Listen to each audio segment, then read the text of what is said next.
Awesome. So welcome to the next in the Presca Lunchtime sessions. These are the webinars. I'm Rob Webben. I'm the CEO of the world's first climate positive sportswear company. And we're trading 15 minutes of your precious time to learn from some amazing people in our network. And so I'm really, really chuffed to introduce today Claire Ginner from 2 Minute Foundation. And we're partnering on the big plog. So I'll, without further ado, Claire, I'll let you tell everyone a bit about yourself and about 2 Minute Foundation, and then we'll get into learning more about the big blog. Great, thank you. It's a pleasure to be here. So thank you for having me and giving me this chance to talk to you. So yes, I'm Claire. I'm the head of education at the 2 Minute Foundation, which basically means I'm in charge of explaining and informing the public about what we do and things that we like people to know. So the 2 Minute Foundation is a charity devoted to cleaning up the planet 2 minutes at a time. So what that really means is we're inspiring people to understand the importance of taking responsibility for their waste, their litter and plastic pollution. So plastic pollution starts inland. We know that everything that we're finding on our beaches is starting inland, and that's why it's everyone's responsibility to know what they're doing with their waste. It's not a case of putting it in your bin and hoping that that's the end of it. We need to be doing more to prevent the mass problem of ocean plastics and plastic pollution, which is, you know, you can't help but have heard about and seen about in the news these days. So that's what we do at the 2 Minute Foundation. We encourage you, enable you and inspire you to know what to do, give you the information, give you the tools so that you can go out there and make a bit of difference. The name, the 2 Minute Foundation, started with our first campaign, which was the 2 Minute Beach Clean. And the idea being that we're encouraging everyone to go out when they're on their beaches and spend just 2 minutes doing their beach clean. But I don't mean 2 minutes as in 120 seconds. No one's got a timer on you, no one's counting. It's more a metaphor really for the fact that a small amount of action, if we all did that, then collectively that adds up to make a massive difference. So if you've got just 2 minutes of your time to spare, you know, if everyone had those 2 minutes of time to spare, which who doesn't, everyone has 2 minutes, if everyone did their 2 minutes, it would collectively add up to make a huge amount of time difference. So yeah, that's who I am. That's what the 2 Minute Foundation does. Oh, I love it. I love it. And I remember when, what was it, 6 or 7 years ago, hashtag 2 Minute Beach Clean came out and it went wild. It was kind of all over social media. And ever since then, actually, it's one of those things which is kind of a trigger point. So ever since then, I've always done kind of a beach clean whenever I'm at the beach. But when you do, you don't do 2 minutes, do you? You start picking up and then you're like, oh yeah, I could finish, but oh, there's more there and there's more there. And sadly, there's more there and more needs picking up. But hopefully more and more people continue to do it. And through your amazing work, we'll get the beaches and the oceans cleaner and cleaner. But yeah, there is that horrible statistic that by 2050 there'll be more plastic than fish, which is just devastating. So specifically, let's talk about the big plog, because that's what we're here to talk about today. So what do we do? How do we get involved? What's the big picture?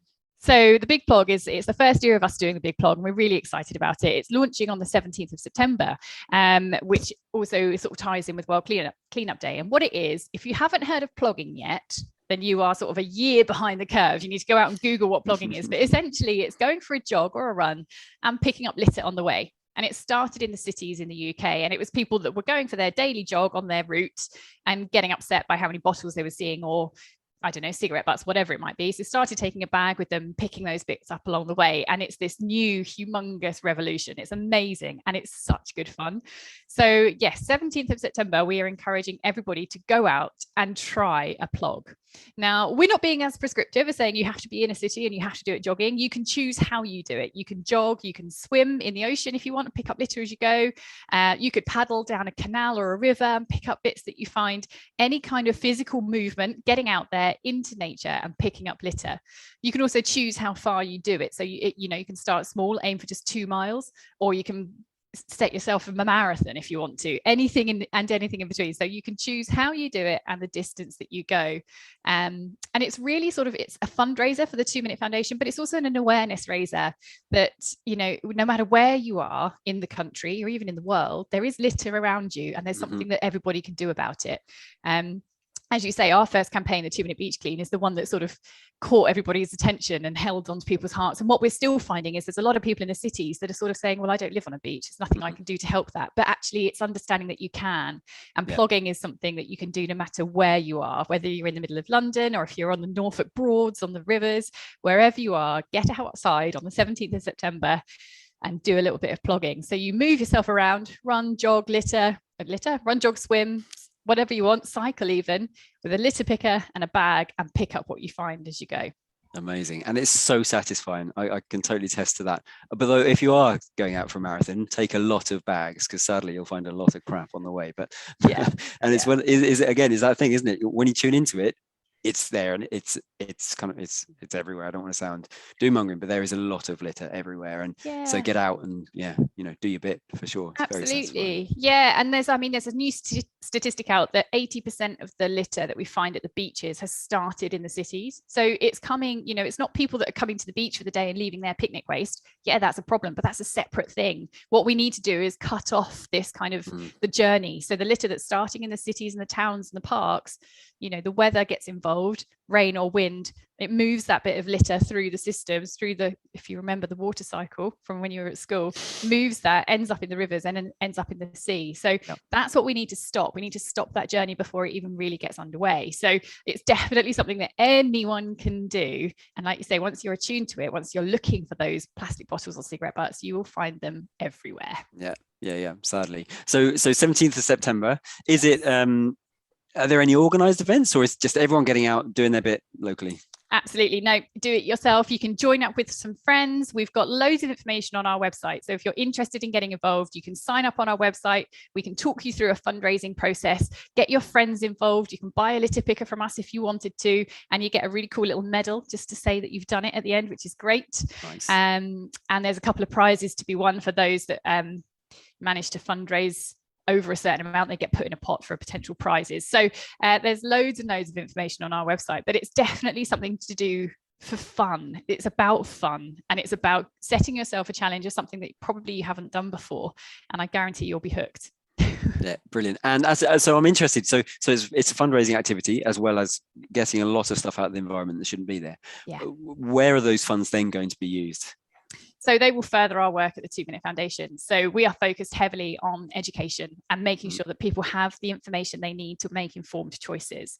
We're not about going out there and telling people they're doing things wrong, but we're sort of about saying, have you thought about doing things like this? Or maybe, you're struggling with this aspect of your life, but here's a few alternatives, and helping people to make their own decisions and sort of become champions of themselves, really. So any funds that we raise from this will just go toward helping us further that cause and reaching out to even more people.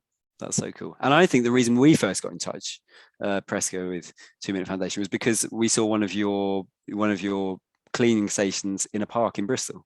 Yes. And Ed, my colleague, was just kind of took a photo and said, "Hey, isn't this cool? Let's get involved." And we did actually then do a plug off the back of that.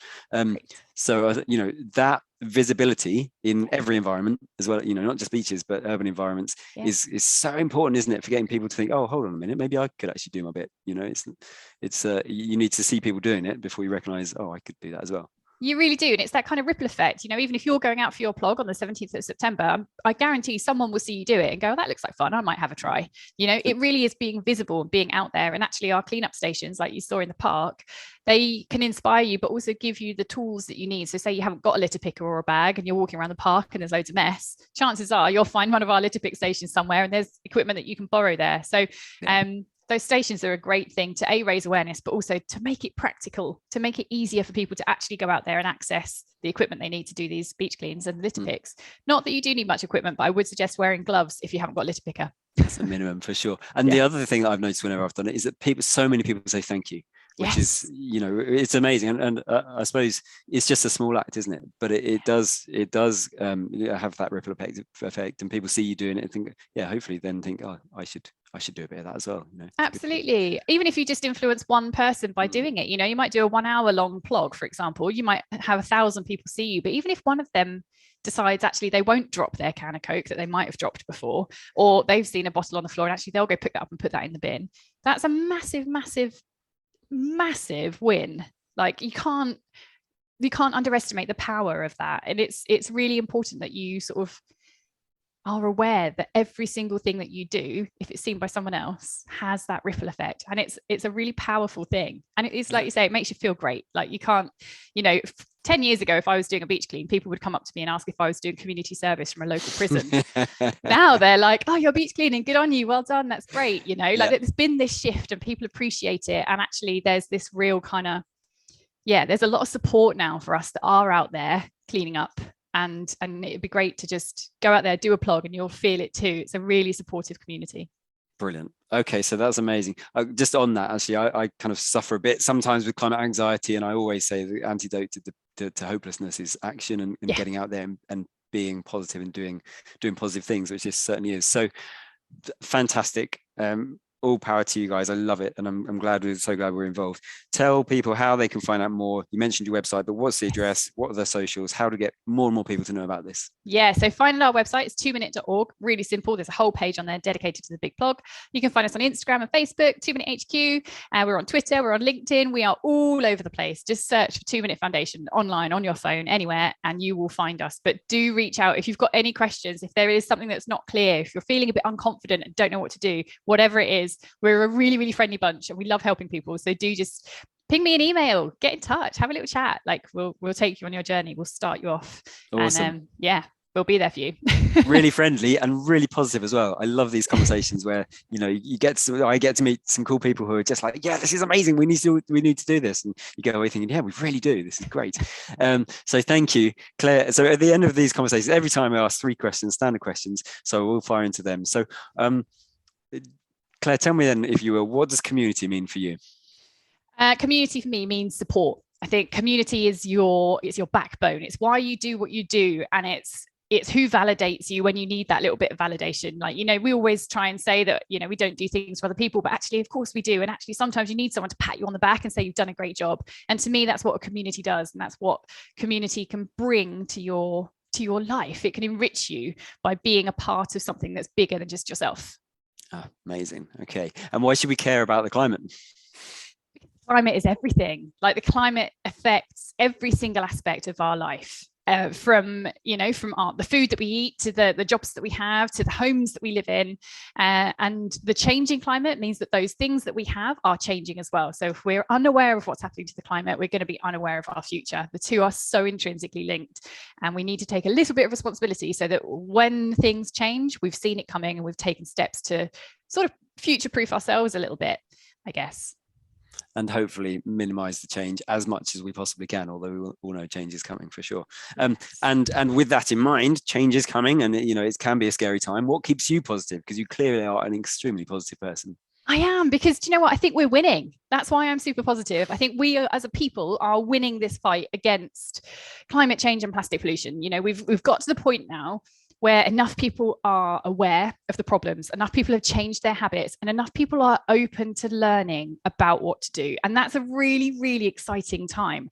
We are on the precipice of potential disaster, but potential massive success as well. And I think we are leaning toward the massive success. And I think as a community, as a people, this is going to be a really exciting next 50 years. And I think we're on the right side of the exciting. And I think being as part of 2 Minute, it really is easy to see the power of individual action. I see it every single day. I look on our social accounts, and you can do it too. Like, just look at us on social media. You'll see people doing a beach clean in Alaska, and then the Antarctica, and then Southern Australia. All over the world, people are coming together and making change and making positive differences. And I think you can't help but be positive when you see that. And there's massive, massive strength in that. It's incredible. That's the power of community. Yes. Yeah. Amazing. And so I love that fact that, we're on the precipice, but also it could be just the most incredible next 50 years. And it's only going to happen with impactful, positive, passionate, driven people like you guys. So please carry on. We love it. Claire, it's been brilliant to meet you. Thank you. I really, really appreciate your time. Thank you. Very best of luck with it. We'll be out there on the 17th, and we'll certainly be shouting out about it as much as we can. Brilliant. And looking forward to seeing just how huge this can be.